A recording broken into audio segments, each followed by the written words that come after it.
Vivencias.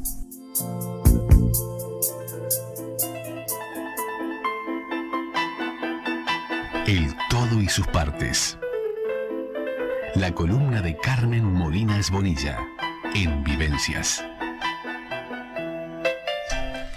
Y bueno, hoy estamos con Carmen Molinas Bonilla para hablar hoy de Carcasona, esa ciudad que es conocida, una ciudad amurallada, un conjunto arquitectónico medieval restaurado por Eugène Viollet-le-Duc en el siglo XIX y declarada también Patrimonio de la Humanidad en 1997.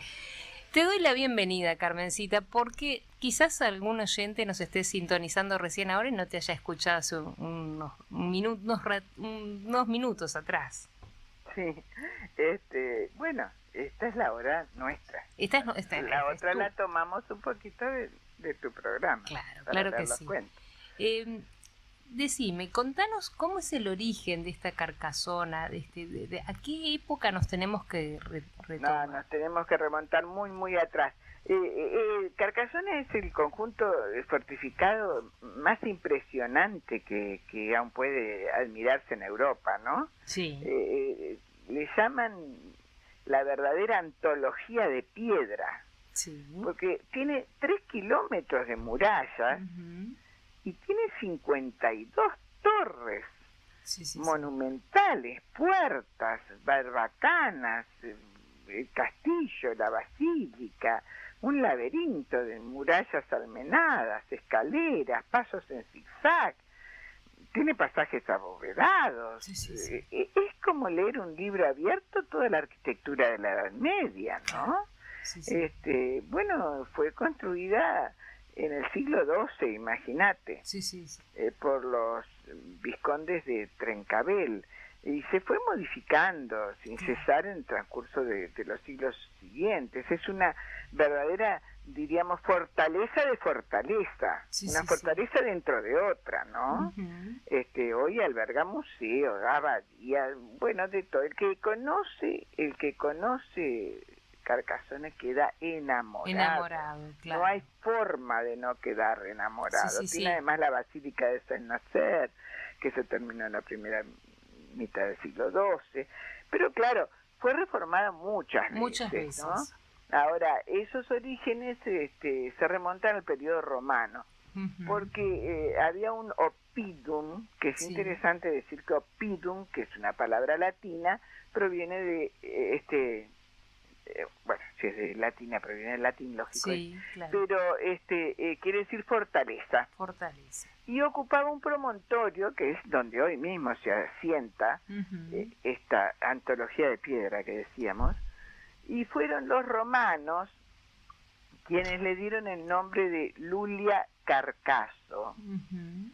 y la protegieron con nuevas murallas que aún se pueden contemplar dentro de ese conjunto. Uh-huh. Pero claro, en esas épocas de invasiones permanentes, uh-huh. tras los romanos llegaron los visigodos y ocuparon la ciudad. Después, bajo el reinado de Pipino el Breve, tú sabes que Pipino el Breve era el padre de Carlomagno, y uno de los hijos de Carlomagno también se llamó Pipino el Breve.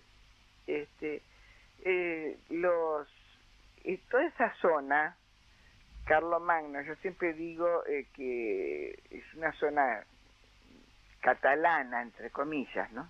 Por el territorio, porque pertenece al Languedoc, uh-huh. que es lo que le llaman la Cataluña du Nord, o yo le digo la Cataluña francesa.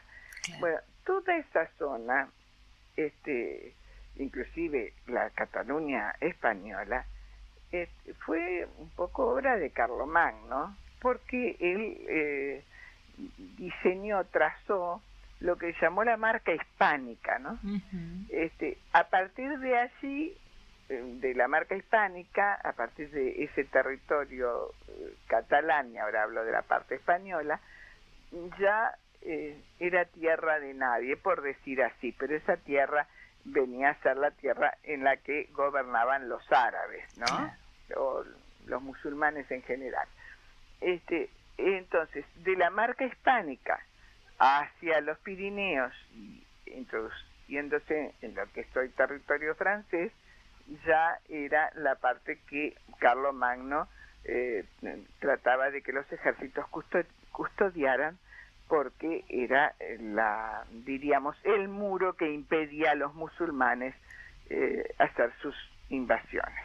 Claro. Y en torno a esto también se han tejido leyendas que creo que hoy vas a compartir. Sí, justamente, pero quería que las personas que están escuchando se situaran. En el claro, ¿no? Claro. Porque además Carcassonne tiene dos situaciones muy marcadas. No solamente que era una fortaleza para impedir que hubiera otro tipo de invasiones, a pesar de que fue invadida y después terminó en manos de los godos, en fin. Pero el hecho es que los francos volvieron a fortificarla para repeler a los árabes, y a partir de allí la ciudad pasó a manos de sucesivos miembros de la nobleza goda, que es la que acabo de decirte de que pasó a manos de los godos. Pero en plena Edad Media, Carcassonne se consolidó como uno de los principales lugares, zonas, feudos cátaros, y fue víctima de la gran cruzada que hubo en la época de las cruzadas contra ellos.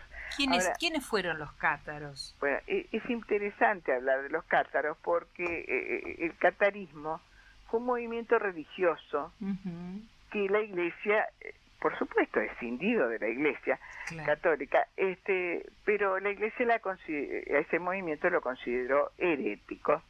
Entonces, al considerarlos herejes, eran perseguidos, naturalmente. Pero el movimiento se difundió ampliamente por Europa occidental desde el siglo X, fíjate, desde antes de Carcassonne. Y las principales características de su doctrina eran rechazar todo lo material y una afirmación que era lo que consideraba la Iglesia más herética, que había una dualidad creadora, que era Dios-Satanás. Entonces, esa dualidad creadora, naturalmente lo bueno provenía de Dios, lo malo provenía de Satanás, pero como también lo malo había sido creado y se consideraba creado por alguien, era por Satanás. Entonces no consideraban que había un solo Dios, era una dualidad. Y eso a la Iglesia no le gustaba y por eso los perseguía. Naturalmente. Entonces, durante la cruzada albigense, porque a los cátaros también les llamaban albigenses, la Iglesia se apoyó en los reyes de Francia para perseguirlos hasta debilitarlos, y entonces, bueno, fueron obligados, como toda comunidad perseguida, a vivir en la clandestinidad, ¿no? Y al final fueron condenados a la extinción un par de siglos después. Con el paso de los siglos, bueno, Carcassonne fue perdiendo importancia estratégica, sobre todo después de 1659, que fue cuando Luis XIII hizo un convenio con el rey de España y decidieron casar a sus hijos, y allí se pactó una paz en la cual se mutiló a Cataluña, y bueno, fue acordada a espaldas de los catalanes esa paz entre Francia y España. Bueno, el retoño de ese acuerdo que hicieron en 1659 sería el primer Borbón español, que llegaría hoy mismo el Borbón, que es rey de España, proviene de aquella alianza, diríamos, ¿no? Bueno, tengo que decir que ninguna de las promesas que el rey francés brindó a los catalanes, las promesas las mantuvo, pero solo un año. O sea, las promesas eran mantener el idioma, la lengua catalana en esa zona, y también respetar sus tradiciones, cosa que duró un año. Al año ya fueron con panfletos todos y los enviados del rey por todas las calles de todas las zonas y por todos los campos, avisando que había pena de muerte si se encontraba alguien hablando catalán o cumpliendo alguna tradición propia, aunque se tratara de niños o de ancianos que no conocían otra lengua. Claro, o sea que las promesas quedaron en el olvido. Sí, típicas de esos pactos de aquellas épocas. Y qué increíble que nos estamos remontando, de alguna manera todo esto derivó por la Carcasona, ¿no? Por este lugar amurallado, que cuánta historia hay detrás de ella. Una historia impresionante, pero además, claro, a partir de toda esa paz y todo lo demás, se cumplan o no las promesas de los reyes, el hecho es que Carcasona ya no necesitó toda esa cantidad de guardias y de ejércitos y de fortalezas para estar cuidando que no cruzaran los Pirineos, los otros, en fin, ya perdió casi diríamos su razón de ser y fue abandonada. Pero luego, así como vos dijiste al principio, se retomó el interés por esa fantástica, vuelvo a decir, antología de piedra, y se la reacondicionó, además se agregaron murallas, y un poco... ¿Y en qué época fue ese reacondicionamiento? Fue más en los siglos cercanos a nosotros, ya Víctor Hugo implantó, por decir así. Víctor Hugo era un hombre que no solo era un gran escritor, sino que tenía también una gran influencia. Ese amor por todo lo de la época de la Edad Media, entonces allí hizo un movimiento en el cual empezaron a preocuparse por Carcasona, y ahí consiguió fondos, y bueno, no voy a nombrar al mismo arquitecto que ya nombraste, así que ahí fue que empezó a cambiar la historia de Carcasona. Pero la historia actual, porque Carcasona tiene una leyenda muy linda. Sí, una leyenda de una princesa árabe, Carcas, que fue asediada por Carlomagno, que creo que tiene que ver con el nombre también del lugar. A ver, contanos de qué trata esta leyenda. Bueno, el topónimo, o sea, el nombre Carcasona, parecería que Carcas, esta princesa árabe, que era muy valerosa y además era muy ingeniosa, ¿no? Claro. Porque la ciudad había sido tomada por los musulmanes, porque recuerdas que dijimos que habían llegado los visigodos, ¿no? Sí. Bueno, los musulmanes atacan y conquistan parte del reino visigodo al sur, en Hispania. Entonces, lógico, Carlomagno envía sus fuerzas a asediar a Carcasona porque quería recuperar esa fortaleza y además todo el territorio. Entonces, Carcas, estaba la princesa al frente de la resistencia en la ciudad, porque su esposo murió enseguida del primer ataque. Y ella aguantó los embates de una manera, además, si pensamos en aquella época, lo que era la mujer, que se la consideraba un objeto, en la cual el hombre mandaba y dominaba, a la cual tampoco se la respetaba porque era mujer. Bueno, la respetaban un poco más porque era princesa en este caso, pero no mucho más. Entonces, Carlomagno le hace un sitio, un asedio con un sitio largo, y como todo sitio, van cayendo porque van muriendo de hambre. Claro. En algunos casos hasta de sed, porque a veces no tienen ni siquiera un curso de agua, y a veces los sitiadores hasta desvían el curso de agua para que no puedan tener ni siquiera un sorbo que les calme la sed. Sí, sitio que duró 5 años, puede ser. Sí, fue un sitio largo. Sí. Fue un sitio largo, y yo no me animo a decir ni 5 años ni un poquito más o menos, porque viene tan atrás esto, claro, y es una leyenda. Pero que no fueron años. Fueron años. Y bueno, llegó un momento que la dama de Carcas, que le llaman, e inclusive si ha sido creo que sí que fuiste a Carcasona, ¿no? No conozco. Bueno, porque está la estatua de la dama de Carcas, así en una de las murallas, sentada, de piedra, muy rústica la estatua, pero representa bien la época también, ¿no? Claro.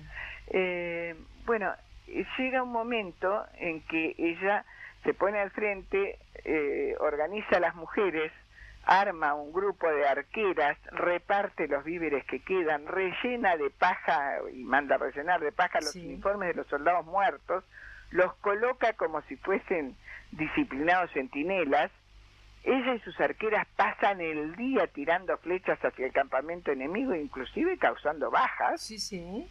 Y entonces, a esos 5 años que dicen que fueron de asedio, el hambre vence a los últimos defensores, ¿no? Entonces, ella queda prácticamente sola, protegida tras las murallas, con muy poca gente acompañándola, y lejos de dejarse vencer, planea cómo derrotarlos a los enemigos igual, cómo engañarlos, porque era la única manera, engañándolos, que los podía derrotar. Entonces, bueno, además de todo lo que conté, de los muñecos de paja y de las flechas, de las mujeres que eran arqueras, en fin, con las últimas provisiones que le quedaban, cebó a un cerdo con trigo, pero poco menos que la palabra es rellenarlo de trigo, y lo hizo lanzar desde lo alto de la muralla hacia el ejército carolingio. Cuando Carlomagno vio las tripas del cerdo desparramadas, imagínate que el cerdo caído desde allá arriba estalló, exclamó: la ciudad tiene tanto trigo que hasta los cerdos se lo comen. Entonces, ¿cuánto vamos a estar aquí de sitio? Que también un ejército sitiador también sufre. No se puede mover de ahí, recibe víveres, todo lo demás, pero hay que estar sitiando años. Entonces, y además atacaron, ¿no? Porque como decíamos, las arqueras pasaban haciéndole bajas al ejército con sus flechas. Y bueno, Carlomagno decide firmar la paz. Entonces, cuando ella se entera, por un mensajero, antes que el ejército se retirase, la dama Carcas, que es esta princesa, mandó a llamar a Carlomagno para firmar la paz, porque Carlomagno le advirtió que estaba dispuesto a ello. Y mientras Carlomagno llegaba, ella hizo sonar las trompetas y las campanas. Y entonces dijo: Carcas sone, que quiere decir Carcas suena. Y de ahí el nombre, capaz. De ahí el nombre, Carcasone, Carcas suena.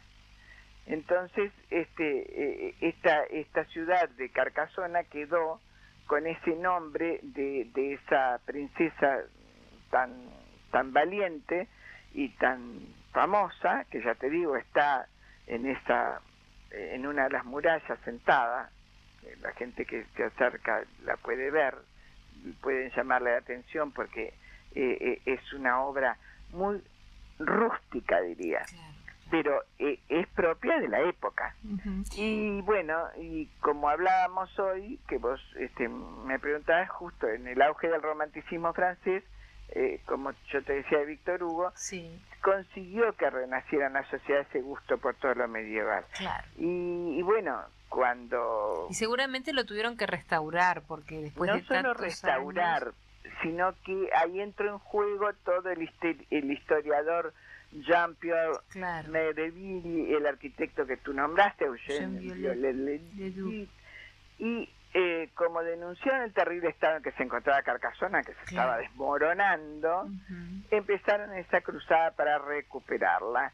Y además le agregaron en el proceso de restauración elementos nuevos que encajaban bien con la estructura original del edificio. Claro, eso le granjeó muchos detractores, porque los aferrados a la verdad histórica, lógico es que no querían que le agregara cosas. Pero bueno, eso permitió que hoy podamos admirar esa ciudad de Carcasona como la vemos, que con esos rincones tan bellos que nos trasladan a la Edad Media. Claro, vale la pena para la audiencia que googleen si no lo conocen, porque es hermosísimo. Uno viendo las fotografías de lo que nos estás describiendo y hablando, y hay fotografías hermosas, ¿no? Sí, vale la pena. Hay incluso videos también que recorren y es realmente algo maravilloso, porque es trasladarse en el tiempo.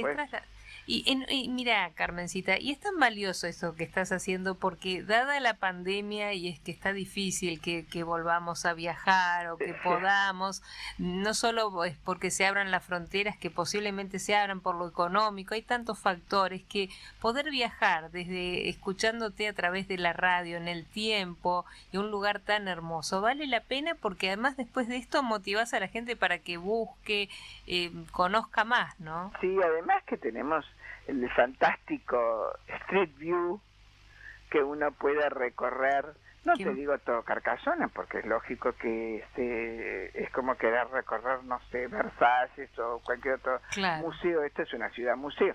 Bueno, hay que pagar entrada, y a Street View no le permiten recorrer todo, porque si no la gente recorrería y no pagaría entrada. Pero hay mucho material. Mucho que se puede recorrer, claro que sí. Entonces es muy importante porque, y además, si le adosamos a eso todo el carácter histórico que tiene, más las leyendas, realmente es como mágico. Sí, tal cual, podernos trasladar y además conocer personajes de leyenda que de alguna manera yo creo que, imagínate esta princesa que vos acabás de compartir, la leyenda, seguramente tiene que haber existido, no creo que haya sido una leyenda, porque el nombre de la ciudad a mí me suena que... Por supuesto, coincido. No sé qué te parece. Coincido totalmente.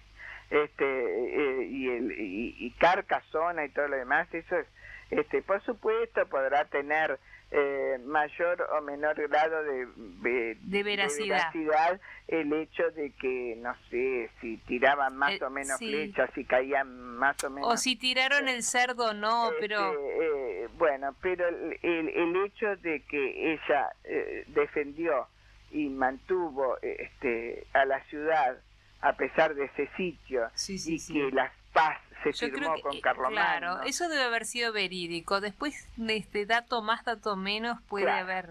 Exactamente. Puede ser que Carlomagno dijo, bueno, hace 5 años o más o menos que estamos asediándolos y no van a seguir, deben tener, fin. No, se dio cuenta que tenían aguante, por lo menos lo demostraron. O tenía otros intereses, no olvidemos que Carlomagno era un gran luchador y además estaba con diversos frentes de batalla, ¿no? Sí. Y bueno, ya no podía seguir malgastando su ejército y su tiempo. Por Carcasona, ¿no? Claro.